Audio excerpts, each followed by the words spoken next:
The assassination of Charlie Kirk has been some of the most emotional. I think that's probably the best catch-all term to use in this situation. The most emotional news that I have seen transpire in probably my lifetime. Like, I don't want to, I'm not underselling this at all whatsoever.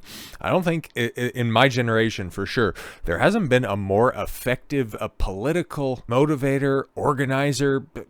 There's nobody even close, okay? He is everything that Ben Shapiro, Steven Crowder, the rest of those right-leaning talking heads want to be. He just did it. And the fact that he was only 31 years old, man. The fact that he is 31 years old and he did all of that stuff, it's a testament to who he is, who he was, and who he will remain in everybody's memory. Because I'll be completely honest, it's like, not a big Turning Point USA guy. Okay, probably made a fair few jokes. I at least, can recall a handful of Turning Cuck USA jokes and a whole bunch of crap like that. And yeah, it's just generally like milquetoast conservative talking points. And no, I was never somebody, subscribing to a Charlie Kirk podcast or hanging on every word, every soundbite from his college debates. And so that's why when this news came down on Wednesday, first I'd seen, like many people out there, obviously millions of people have seen it, because this is such a huge story for a multitude of reasons that I understand and some that I don't. But in passing, because it was pretty busy on Wednesday, I normally have things to do that I need to take care of. But yes, and to just,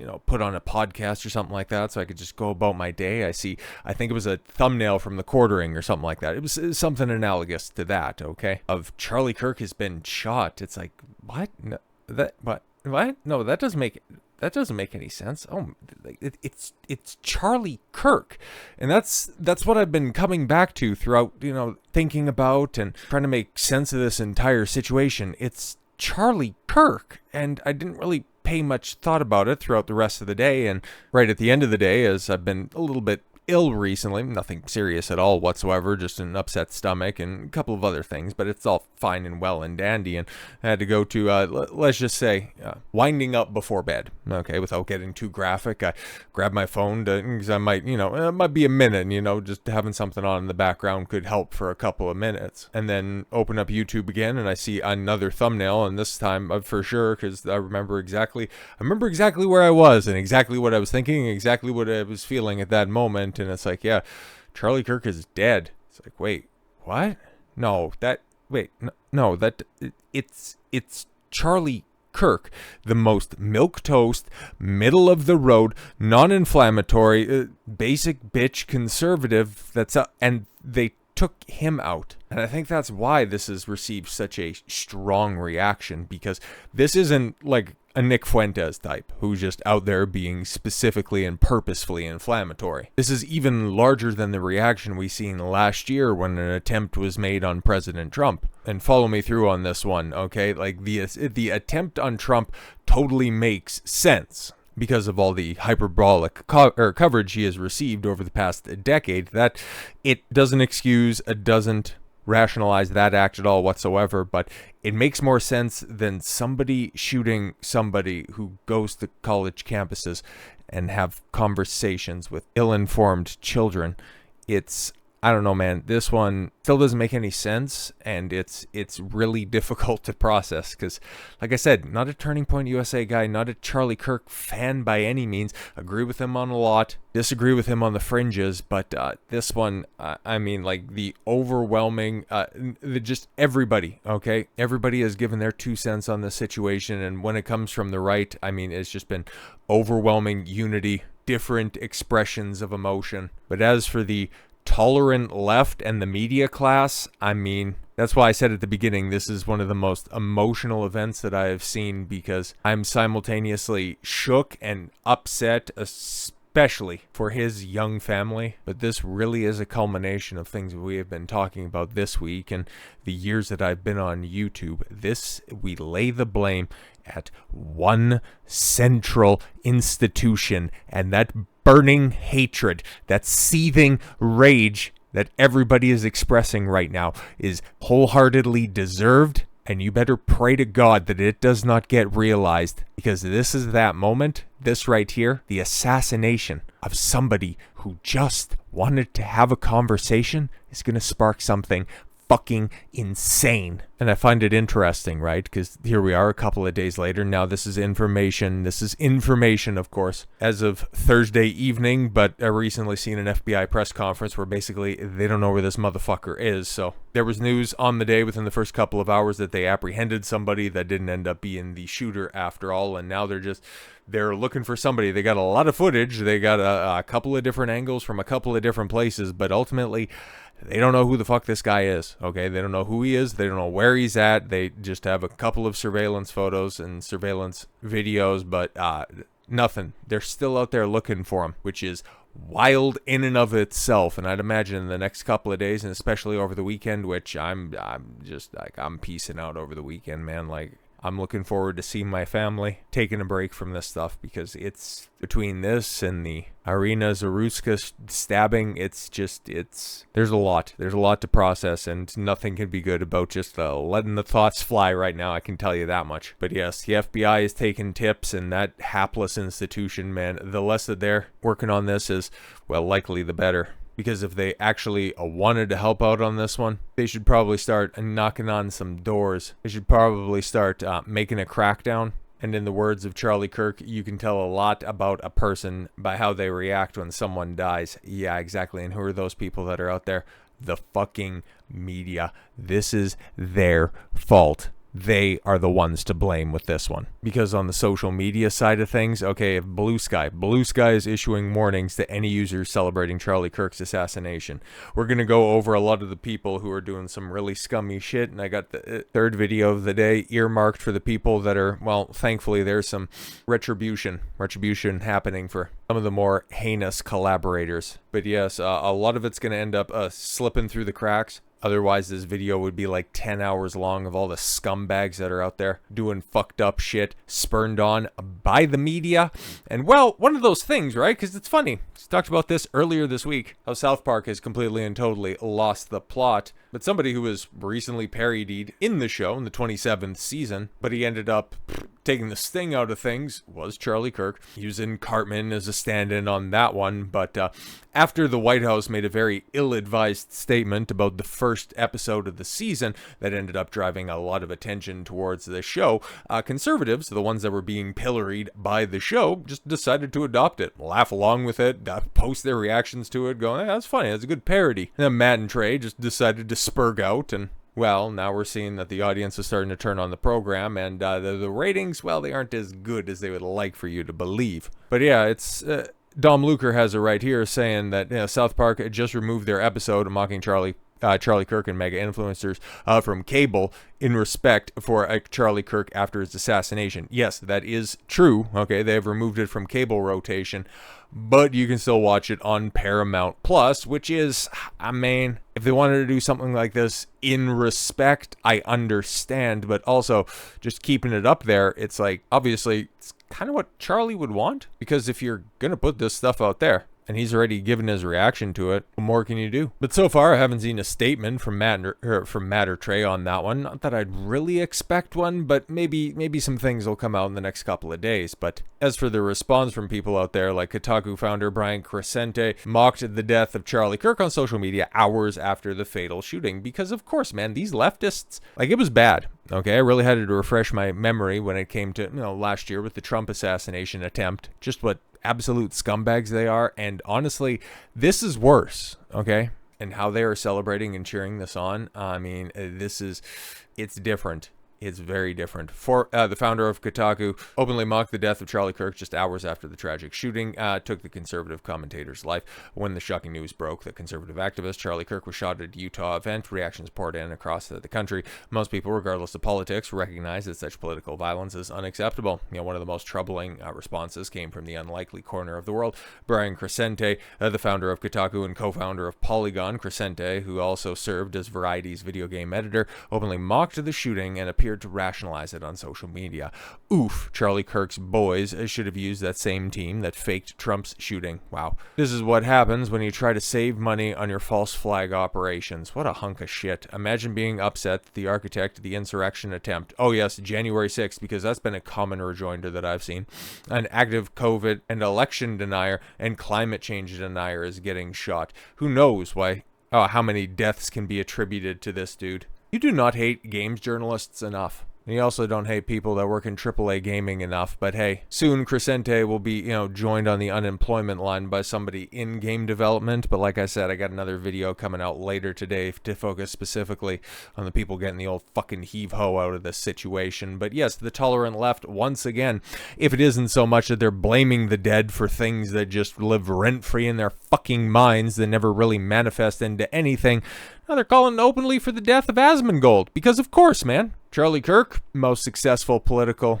organizer of his generation. Asmongold, as it sits right now, the most successful streamer of his. This is what they want. This is exactly what they want. But circling back around to gaming here real quick, as Grums has points out, Legacy Killer HD points out several game developers are liking the post of senior artists mocking Charlie Kirk's assassination. Those include, he's got a couple up right there. I bet there will be a lot more. And then Asmongold chimes in, if you guys want to make a list, I will have time tomorrow, because recently, and thoughts and prayers to Zach's father, he stepped away to focus on his father who has stage 4 cancer. And it's like, yeah, I totally understand on that one, but he came back in the wake of the Charlie Kirk situation to post a video about the radicalization that this is going to spurn after years and years and years of divisive rhetoric that has led to this moment. If you guys want to make a list, I'll have some time tomorrow and I can put them all together in a video with links to their employers. Of course, but you have another crazed video game pundit in the form of a Mighty Keith, okay, who has been on the side of some of the worst and dumbest takes in gaming for a long time, but this one probably trumps all that. Charlie Kirk was a very evil man. How? He spent most of his career dividing this country with race-baiting rhetoric. Fuck off. Defending what? And advocating for what? Okay, you don't know who Charlie Kirk is. It's kind of like I also seen a reaction from Kai Cenat of all people, and he's like, "Oh, is that the guy?" He's like, that was crazy. He was the guy who said like a lot of things. It's like I'm not gonna hold Kai Cenat's feet to the fire on this one because he's just stupid. But there's a difference between being Kai Cenat stupid and being Mighty Keith stupid. Like, Kai Cenat just lacks information. Mighty Keith, I think he's just evil. Like, you're going to go ahead and attribute Charlie Kirk's basic bitch talking points to the same villainy he would call out on a regular basis. Okay, I will be honest and I will say it is hard to find sympathy for a person who didn't even see me as a human. What the fuck are you talking about? Is this a whole black versus white thing? Do you know how many black guys work at Turning Point USA? Do you know how many black conservatives there are? But no, okay, cool. He's just so fucking dumb. I don't think murder is ever the right course of action, though. I will not miss Charlie Kirk, but I don't think he deserved to die. Oh, okay, cool.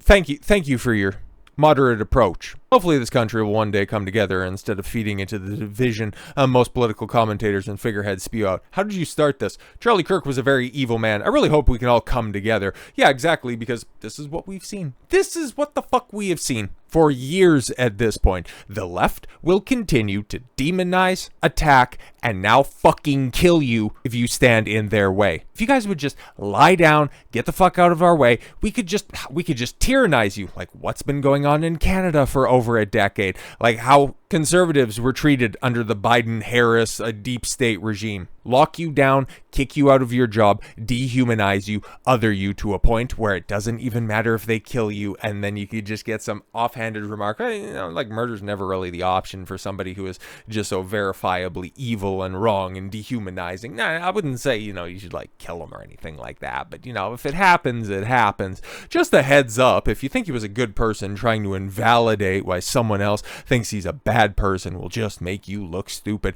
You have your views of him, well, I will have mine. I'm not going to come on Twitter and lie, and I'm going to tell you that I miss the guy after the horrible things he has said, but you haven't pointed out any of them at all whatsoever.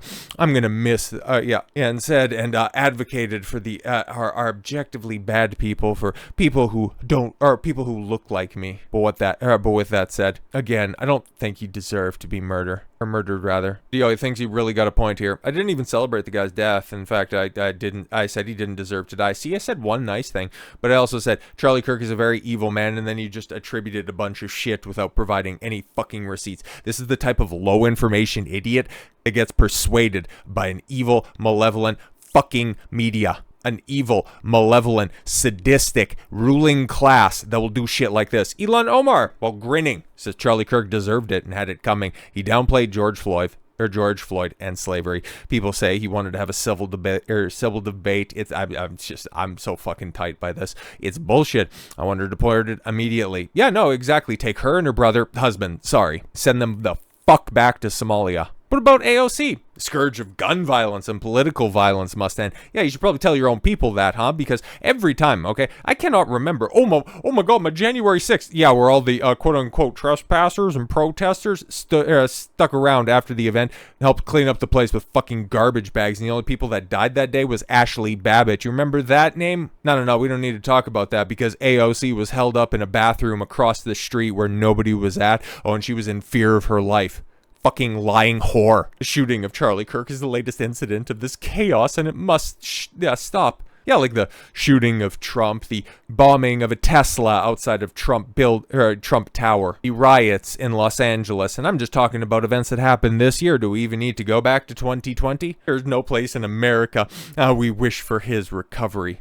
He's fucking dead. Because I got real close to saying a little 4-letter word that would go ahead and get this taken down. But yeah, as of Ocasio-Cortez a little over a year ago, Charlie Kirk's so-called debates are nothing but recruitment drives for bigotry and division. His organization is poisoning our campuses with toxic rhetoric that silence real voices. He's a bigot, he's a fascist, and what do you do to bigots and fascists? What have we been hearing from the media for so long?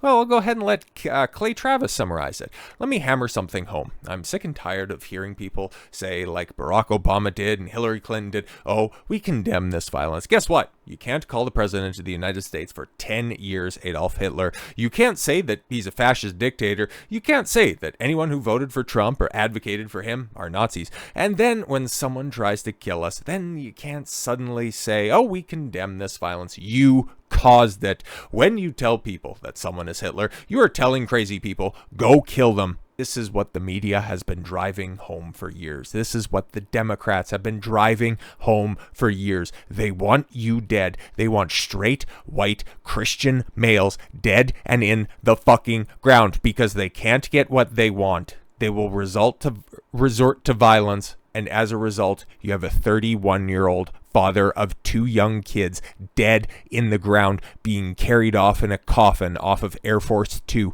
Some of the shit I have seen in the past 24 hours I will never forget. And if we don't do something about this shit right now, this is not a call to violence at all whatsoever. This will be a cycle doomed to repeat itself. But at least I'm starting to see a little bit of hope out there because there are follow through on these sick, disgusting, depraved individuals for the first time in a long time. And we will talk about them after we take a little bit of a break to kind of dunk on some Hollywood shit here for a second, because this is just, it's a lot. It's a lot, to be completely honest. So yes, of course, instead of doing the regular sign off, and yeah, it's a little trite, it's a little contrived, it's obviously played out at this point in time, but thoughts and prayers to the Turning Point family, to everything that Charlie Kirk built up, and to his family as well, because this is a tragedy that could have been avoided if it wasn't for a bunch of sick fucks in the media and the Democrat Party. I blame you, and you specifically.